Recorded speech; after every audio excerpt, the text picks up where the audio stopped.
Hi hello ಎಲ್ರಿಗೂ ನಮಸ್ಕಾರ. ಕರ್ನಾಟಕ ಟಿವಿಗೆ ಸ್ವಾಗತ. ನಾನು ವಿಜಯ್ ಭರಮಸಾಗರ. ಇವತ್ತು ನಮ್ಮೊಂದಿಗೆ ರಂಗಾಯಣ ರಘು ಅಂದ ತಕ್ಷಣ ನಿಮ್ಗೆ ನೆನಪು ಬರೋದು ತರಹೇವಾರಿ ಪಾತ್ರಗಳು, ವಿಭಿನ್ನ ನಗು. ಆ ವ್ಯಕ್ತಿ ಇವತ್ತು ನಮ್ಮ ಮುಂದೆ ಕೂತಿದ್ದಾರೆ. ಕಾರಣ ಇಷ್ಟೇ, ಜನವರಿ 12ರಂದು ರಂಗ ಸಮುದ್ರ ಎನ್ನೋ ಸಿನಿಮಾ ರಿಲೀಸ್ ಆಗ್ತಾ ಇದೆ.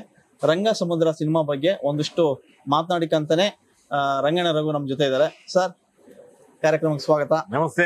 ಹೇಗಿದ್ದೀರಿ? ಚೆನ್ನಾಗಿದ್ದೀನಿ, ನೀವ್ ಹೇಗಿದ್ದೀರಿ? Super sir. ಓಕೆ ಸರ್, ರಂಗಾಯಣದಿಂದ ರಂಗ ಸಮುದ್ರವರೆಗೆ ಜರ್ನಿ ಸಾಕಷ್ಟಿದೆ. ಹೆಚ್ಚು ಕಮ್ಮಿ 3 ದಶಕದ ಜರ್ನಿ. ಅದೆಲ್ಲ ಸಡನ್ ಆಗಿ ಹೇಳಕ್ಕಾಗಲ್ಲ, ಒಂದು ತಿಂಗಳಾದ್ರೂ ಬೇಕು, ಅದು ಅಲ್ವೇ? ಸಿಕ್ಕಾಪಟ್ಟೆ ಬೇಕು. ಓಕೆ, ಈಗ ರಂಗ ಸಮುದ್ರ ವಿಚಾರಕ್ಕೆ ಬಂದ್ರೆ ಶೀರ್ಷಿಕೆನೇ ವಿಭಿನ್ನವಾಗಿದೆ.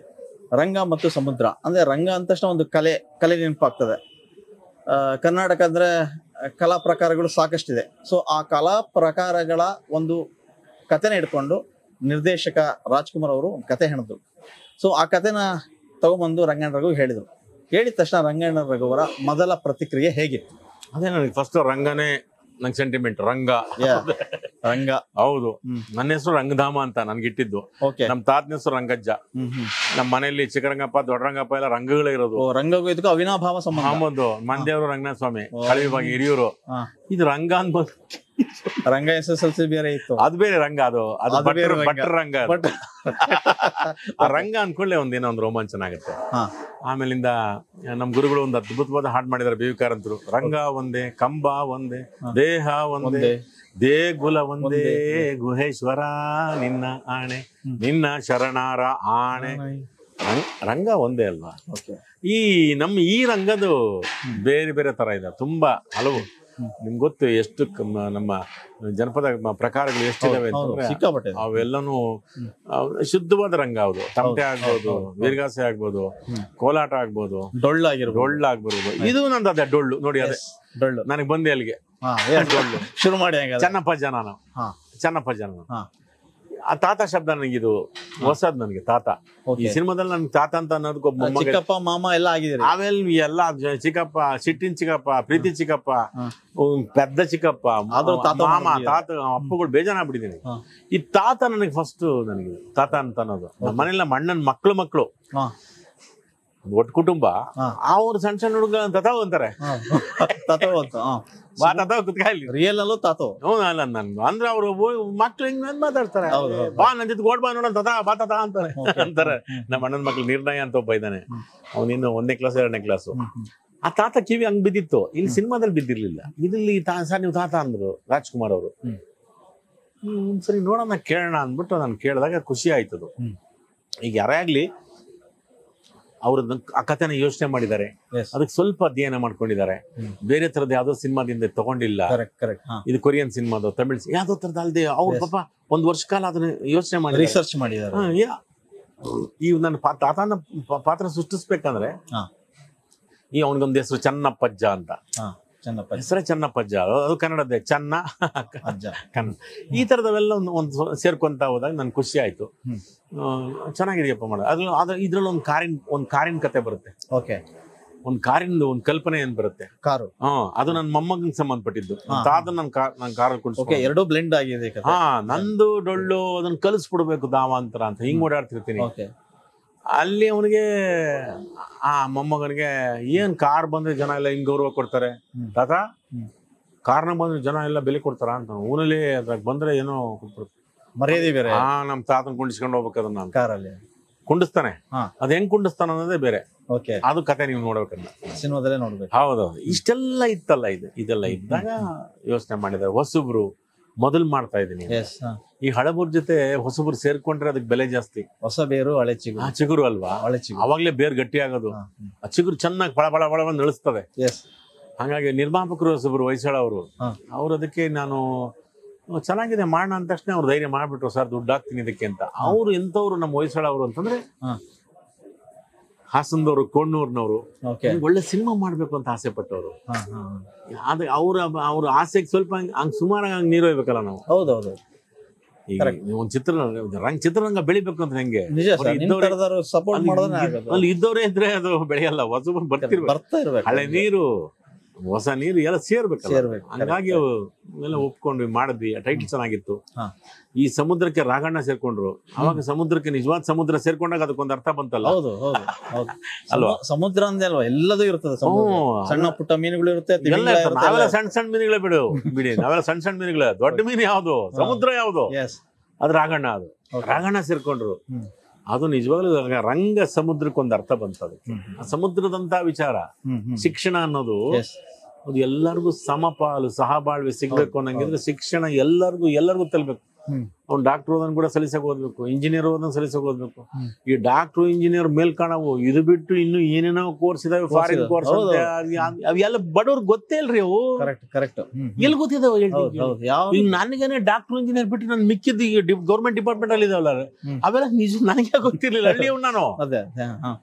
ಅದು ಯಾವತ್ತು ಎಲ್ಲ ಜನ ಬಡವ್ರಿಗೆ ಗೊತ್ತಾಗುತ್ತೆ. ಹಿಂದುಳಿದ ವರ್ಗದವ್ರಿಗೆ ಆಗ್ಬೋದು, ಬಡವನ್ಗೆ, ನನಗೆ ಬಿಡಿ ವರ್ಗ ಬಿಟ್ಬಿಡೋಣ, ಬಡವನ್ಗೆ, ಗ್ರಾಮೀಣ ಪ್ರದೇಶದವ್ರಿಗೆ ಯಾವಾಗ ಗೊತ್ತಾಗುತ್ತದು? ಕೈ ಕೆಟ್ಕಲ್ಲ ಬಿಡಿ. IRS ಅಂತ ಅದನ್ನು ಫಾರಿನ್ IFS ಬೇರೆ ಬೇರೆ ಏನೇನೋ ಸರ್ಕಾರದಿಂದ ಒಂದು ನಿಜವೂ ನನಗೂ ಗೊತ್ತಿಲ್ಲ. ಇದನ್ನ ಶಿಕ್ಷಣ ಅಂದ್ರೆ ನಿಮ್ಮ ಪ್ರಕಾರ ಬರೀ ಶಿಕ್ಷಣ ಓದೋದಷ್ಟೇನಾ? ಅದ್ರ ಆಚೆಗೆ ಬೇರೆ ಏನಿದೆ? ನಾನು ಆ ಶಿಕ್ಷಣಕ್ಕೆ ಸಂಬಂಧಪಟ್ಟವನೇ. ನಾನು ಡೊಳ್ಳಿದೆಯಲ್ಲ, ನನ್ಗ ಶಿಕ್ಷಣ ಬಂದಿರುತ್ತೆ. ಹೆಂಗ್ ಬಂದಿರುತ್ತೆ ಅಂತಂದ್ರೆ ಅದು ಜನಪದದವರು ಕಣ್ಣಿಂದ ನೋಡಿ ಕೇಳಿ ಬಾಯಿಂದ ಬಾಯಿಗೆ ಬಂದಿರುತ್ತೆ. ನನಗ್ ದಾವಂತ ಇದನ್ನ ಯಾರ್ಗನ ಕಲಿಸ್ಬಿಡ್ಬೇಕು ಅಂತ ದಾವಂತ. ದಾವಂತ ಇರುವಂತ ಅಜ್ಜ ನಾನು ಕಲ್ತ್ಕೊಟ್ರಲ್ಲೇ ಇದೆಲ್ಲ ಆಕರ್ಷಣೆ ಕಾಲ ಎಲ್ಲ ನೋಡ್ಕೊಂಡ್ ಕುರಿಬೇಡಿ, ಇದನ್ನ ಕಲ್ತ್ಕೊಟ್ರಲ್ಲೇ ಮುಂದಿನ ಪೀಳಿಗೆಗೆ ಬೇಕು, ನೀವು ಅದನ್ನ ಮುಂದುವರಿಸ್ತವ್ರಂತ. ಅದು ಶಿಕ್ಷಣವೇ. ಅಲ್ಲಿ ಸ್ಕೂಲ್ಗೆ ಹೋಗ್ಬಿಟ್ಟು ಗಂಟೆ ಹೊಡ್ಸ್ಕೊಂಡು ಕುತ್ಕೊಂಡು ಅಲ್ಲಿ ಮೇಷ್ಟ್ರೆ ಅದು ಶಿಕ್ಷಣವೇ. ಅದೊಂದು ಯಾವ್ದಕ್ಕೆ ಶಿಕ್ಷಣ ಅನ್ನೋದೊಂದು ಅದು ಜ್ಞಾನ ರಿಸೀವಿಂಗ್ ಅಲ್ವಾ? ತಗೊಳ್ಳೋದು ಆಮೇಲಿಂದ ಒಂದು ಹಂತ ಬಂದ್ಮೇಲೆ ಕೊಡೋದು. ಕರೆಕ್ಟ್. ಇಲ್ಲಿ ತಗೊಳ್ಳೋದಾಗಿದೆ. ಶಿಕ್ಷಣ ಅಂದ್ರೆ ಅದೇ ಆಗಿದೆ. ಕೊಡೋದು ಇಲ್ಲ, ಅದು ಉದ್ಯಮ ಆಗಿದೆ. ಅಲ್ಲಿಂದ ನಾವು ಬಿತ್ತೆ ಮಾಡ್ತಾರೆ. ಸ್ಕೂಲು, ಫಾರಿನ್, ಅಮೆರಿಕಾ, ಡೆನ್ಮಾರ್ಕ್ ಹೋಗ್ಬೇಕು, ನೀನು ಆಸ್ಟ್ರೇಲಿಯಾಗ ಹೋಗ್ಬೇಕು, ಅಲ್ಲಿ ಹೋಗ್ಬೇಕು, ಡಾಕ್ಟರ್ ಹೋಗ್ಬೇಕು, ಇಂಜಿನಿಯರ್. ಇಲ್ಲಿ ಕೆಲಸ ಮಾಡೋದು ಯಾರು? DC ಒಬ್ನೇ ಇರೋದಿಲ್ಲಿ ಜಿಲ್ಲೆಗೆ. ಮಿಕ್ಕಿದ ಡಿಪಾರ್ಟ್ಮೆಂಟ್ ಅಲ್ಲ, DC ಒಂದೇ ಪೋಸ್ಟ್, ಮಿಕ್ಕಿದ ಪೋಸ್ಟ್ ಎಷ್ಟಿದಾವೆ? ಅದಕ್ಕೆಲ್ಲ ಒಂದು ಪ್ರಾಮಾಣಿಕತೆ ಬೇಕಲ್ಲ. ಅದು ಶಾಲೆಗಳಿಂದ ಆಗ್ಬೇಕು, ನಿಷ್ಠೆ ಬೇಕು, ನನ್ನೂರು ನನ್ನ ಭಾಷೆ ಇದು ಬೇಕಲ್ಲ. ಈ ತರದ್ದು ಆಗ್ಬೇಕು. ಅದು ಜನಪದದವ್ರಿಗೆ ಅದು ಏನು ಗೊತ್ತಿರಲ್ಲ ಅವ್ರಿಗೆ. ಕರೆಕ್ಟ್.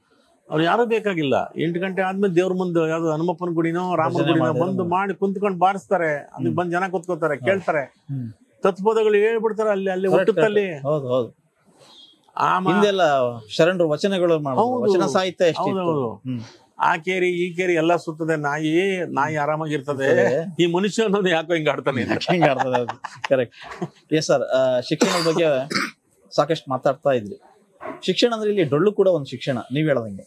ಸೊ ಈ ಡೊಳ್ಳು ಸಂಸ್ಕೃತಿ ವಿನಾಶದ ಅಂಚಿನಲ್ಲಿದೆ. ಅಂದ್ರೆ ಇವತ್ತಿಗೂ ಕೂಡ ಆಗ್ಲೇ ನಾವು ಮಾತಾಡುವಾಗ ಹೇಳ್ತಾ ಇದ್ವಿ, ಯಾವ್ದೋ ಒಂದು ಜಾತ್ರೆ ನಡೆದ್ರೆ ಹಿಂದೆ ಡೊಳ್ಳು ಬರ್ತಾ ಇತ್ತು, ಯಾವ್ದೋ ಒಂದು ಫಂಕ್ಷನ್ ಮಾಡಿದ್ರೆ ಡೊಳ್ಳು ಕರೆಸ್ತಾ ಇದ್ರು. ಇವತ್ತು DJ ಸಂಸ್ಕೃತಿ ಬೆಳೆದಿದೆ. ಈ ತರದ ಸಿನಿಮಾಗಳು ಅಗತ್ಯ ಇತ್ತು ಈಗಿನ ಕಾಲ. ಅಲ್ಲ, ಇದೆ ನಾವೊಂದು ಹೋಯ್ತು ಅದು ತುಂಬಾ ಅವನ ಅವಸಾನದಲ್ಲಿದೆ ಅಂತ ನಾವಂತೀವಿ. ಈ ಶಿವಮೊಗ್ಗ ಆಗ್ಬೋದು, ಮಿಕ್ಕಿದ ಕಡೆಗೆಲ್ಲ ಹೆಣ್ಮಕ್ಳು ಕಲಿತಾ ಇದಾರೆ ಇದನ್ನ, ಡೊಳ್ಳ. ಇವತ್ತು ಗ್ರಾಮೀಣ ಅದನ್ನ ಅವರು ಶಿವಮೊಗ್ಗದ ಭಾಗದಲ್ಲಿ ಹೆಣ್ಮಕ್ಳು ಕಲಿತಾರೆ. ಈ ಕಡೆ ಈ ಕಡೆ ಇನ್ನು ಮಲೆನಾಡು ಭಾಗಕ್ಕೆ ಬಂದಾಗ ಹೆಣ್ಮಕ್ಳು ಕಲಿತಾ ಇದಾರೆ. ಅವ್ರು ಬಿಟ್ಟು ರಾಜ್ಯ ಎಲ್ಲ ಸುತ್ತ ಪ್ರದರ್ಶನ ಮಾಡ್ತಾ ಇದ್ದಾರೆ. ಏನಪ್ಪಾ ಅಂತಂದ್ರೆ ಇದೇ ನೋಡಿ, ಈ ತರದೊಂದು ಇಷ್ಟೊಂದೆಲ್ಲ ಮಾಡ್ಕೊಂಡು ಕೂತ್ರೆ ನಮ್ಗೆ ಅದೇ ಈ DJನೇ ಒಂದು ಅದೇ ಕಲ್ಚರು, ಅದೇ ಅಪ್ಡೇಟು, ಅದೇ ಏನು ಅಲ್ಲ. ನಂಗೆ ಅನ್ಸಲ್ಲ, ಅದು ಹೋಗಲ್ಲ. ಅದು ಇರುತ್ತದು. ಅದು ಹೆಂಗೆ ಅಂತಂದ್ರೆ ನಿಮ್ಗೆ ಈ ರಾಗಿ ತೆನೆ ಇದ್ದಂಗೆ ಒಳಗೆಲ್ಲೋ ಇರುತ್ತೆ. ಸ್ವಲ್ಪ ನೀರ್ ಚಿಮ್ಸಿರ್ ಸಾಕು, ಪಾಟಕ್ಕಂತ ಎದ್ದು ಬಿಡ್ತದೆ. ಅದು ಸಿಡಿತದೆ. ಸಿಡಿದ್ಮೇಲೆ ಮತ್ತಿನ್ನ ಇನ್ನೊಂದ್ ಕಡೆ ಎಲ್ಲ ಹುಟ್ಟುತ್ತದು. ಆ ತರ ಅದು ಹೋಗಲ್ಲ ಅದು. ಆದ್ರೆ ಈ ಸಿದ್ಧಿ ಬೇರೆ, ಪ್ರಸಿದ್ಧಿ ಬೇರೆ. ಅದನ್ನ ಸಿದ್ಧಿ ಮಾಡ್ಕೊಳ್ಳೋದು ಬಹಳ ತಪಸ್ಸು. ಅದು ಪ್ರಸಿದ್ಧಿಗೆ ಬರುತ್ತೆ ಬಿಡೋದು. ಅವನ್ಗೆ ಮೂಲತಃ ಅವನು ಜನಪದ ಕಲಾವಿದ್ನ, ಅವ್ನು ಪ್ರಸಿದ್ಧಿ ಬಯಸಲ್ಲ. ಗೊತ್ತಿಲ್ಲಂಗೆ ಹಿಂಗ್ ರವಾನಿಸ್ಬಿಡ್ತಾನೆ. ಆ ತರದ್ ಅಜ್ಜ ಈ ಚೆನ್ನಪ್ಪಜ್ಜ ಅವನು. ಇದೆಲ್ಲ ಅಂಶಗಳು ಆಯ್ತು. ಮತ್ತೆ ನಮ್ಮ ಕಾರ್ತಿಕ್ ಮಾಡಿದ್ದಾರೆ. ನಿಮಗೆ ಈ ಮಂಗಳೂರವರು ಉತ್ತರ ಕರ್ನಾಟಕಕ್ಕೆ ಹೋದ್ರೆ ಏನ್ ಪ್ರಾಬ್ಲಮ್ ಆಗುತ್ತೆ? ಭಾಷೆ ಪ್ರಾಬ್ಲಮ್. ಉತ್ತರ ಕರ್ನಾಟಕದವ್ರು ಮಂಗಳೂರಿಗೆ ಬಂದು ಏನ್ ಪ್ರಾಬ್ಲಮ್?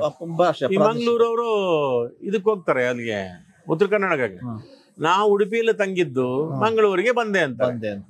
ಉತ್ತರ ಕನ್ನಡ ತಂಗಿನಲ್ಲಿ ಬಿಟ್ರಪ್ಪ, ಉಡುಪಿಲಿ ಅಕ್ಕನಲ್ಲಿ ಬಿಟ್ರಿ ಅಂತ. Okay correct. ತಂಗಿದ್ದು ತಂಗಿದ್ದು ಅಂತಿರ್ತಾರೆ, ತಂಗಿನಲ್ಲಿ ಬಿಟ್ಟವ್ರು ಅಕ್ಕನಲ್ಲಿ ಬಿಟ್ರಪ್ಪ ಅಂತಾರೆ. ಇದು ಒಂಥರ ಇದು ಆಗದೆ ಅದು. ಈ ಒಂದು ಸಮಸ್ಯೆಗಳು ಅದು ಸಮಸ್ಯೆನಲ್ಲ, ಅದು ಕಿವಿ ಮೇಲೆ ಬೀಳ್ತಾವ, ತಮಾಷೆ ಆಗತ್ತೆ ಮತ್ತೆ ಸರಿ ಹೋಗುತ್ತೆ.